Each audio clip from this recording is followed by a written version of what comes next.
गति 120 शब्द प्रति मिनट। डिक्टेशन शुरू होने में समय शेष है 5 सेकंड। Ready, start.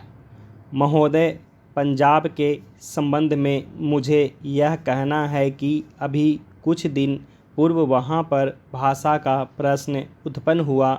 मेरा अपना विचार है कि जब भाषा के आधार पर पंजाब का विभाजन हो गया तो आज पंजाब की भाषा पंजाबी है और यह पंजाब के लोगों को निर्णय करना है कि वह पंजाबी किस लिपि के अंदर लिखी जाए। लेकिन एक बात मैं पंजाब की सरकार से आपके माध्यम से निवेदन करना चाहता हूं कि आज जब पंजाब के अंदर 45% लोग इस प्रकार के हैं जो यह कहते हैं कि हमारी अपनी मातृभाषा हिंदी है, तो पंजाब की सरकार को अल्पसंख्यकों की भाषा को संरक्षण देने के नाम पर दूसरी भाषा के रूप में हिंदी को मानने में किसी प्रकार की कोई आपत्ति नहीं होनी चाहिए। इससे दोनों के संबंधों में मधुरता आएगी और किसी प्रकार के अनावश्यक आंदोलन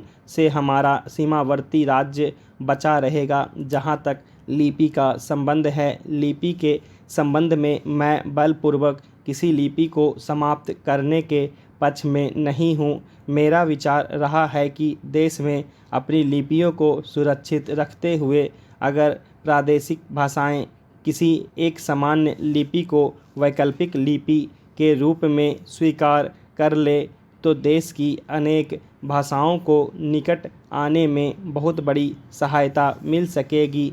अगर पंजाब के लोग भी इसी आधार पर विचार कर सकें तो मैं समझता हूँ कि यह पंजाबी भाषा के हित में और देश की एकता के हित में होगा।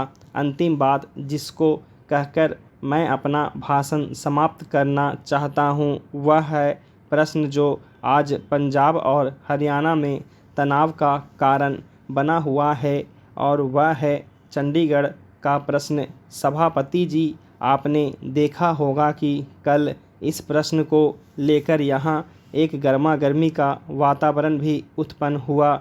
इसके लिए मैं मुख्य रूप से केंद्रीय सरकार को दोषी मानता हूँ। सरकार की अपनी आदत है कि जो इस प्रकार के विवादास्पद प्रश्न होते हैं उनको लंबा टालने की इसकी प्रवृत्ति बन गई है। सरकार सोचती है कि अगर कोई प्रश्न लंबा टाला जाएगा तो लोग भूल जाएंगे और अंत में तनाव स्वतः ही नहीं रहेगा। इतिहास इस बात का साक्षी है कि जिस प्रश्न को सरकार ने टालना चाहा, चाहे मैसूर महाराष्ट्र का सीमा विवाद का प्रश्न हो, गोदावरी या कृष्णा के जल का झगड़ा हो, महोदय पंजाब के अंदर चंडीगढ़ का झगड़ा हो, सरकार ने जिस झगड़े को टालना चाहा वह झगड़ा और अधिक उग्र रूप लेकर देश के और सरकार के सामने आया। इसलिए मैं चाहूँगा कि इस सरकार को आगे के लिए यह परंपरा डालनी चाहिए कि जब भी इस प्रकार के कोई प्रश्न आए तो उन प्रश्नों पर दृढ़ता से विचार किया जाए और तत्काल उनका समाधान किया जाए।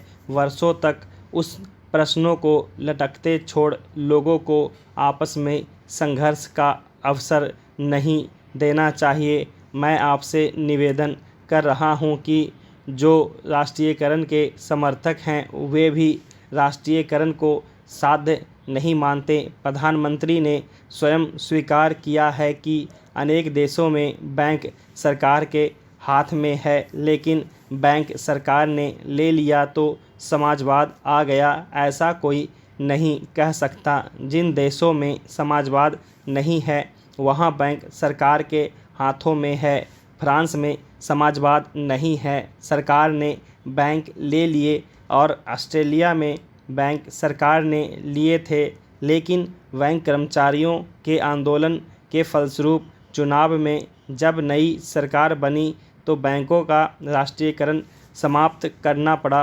राष्ट्रीयकरण कोई हर रोग की रामबाण औषधि नहीं है और राष्ट्रीयकरण सरकारीकरण में नहीं बदलना चाहिए।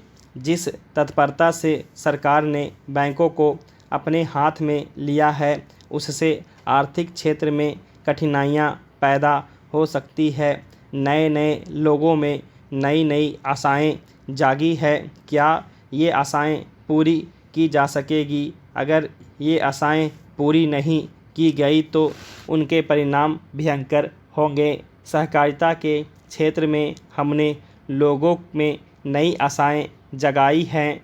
हमारा तंत्र उसको पूरा कर पा रहा है।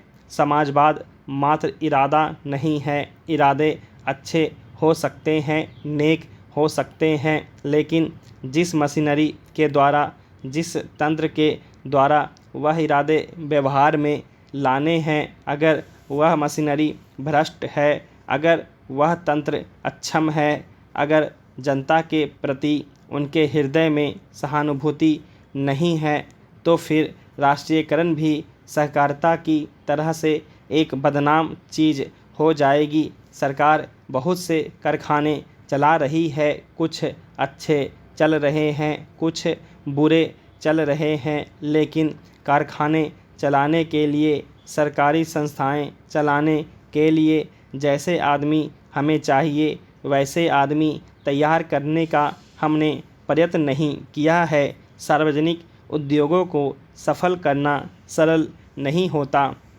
स्टॉप।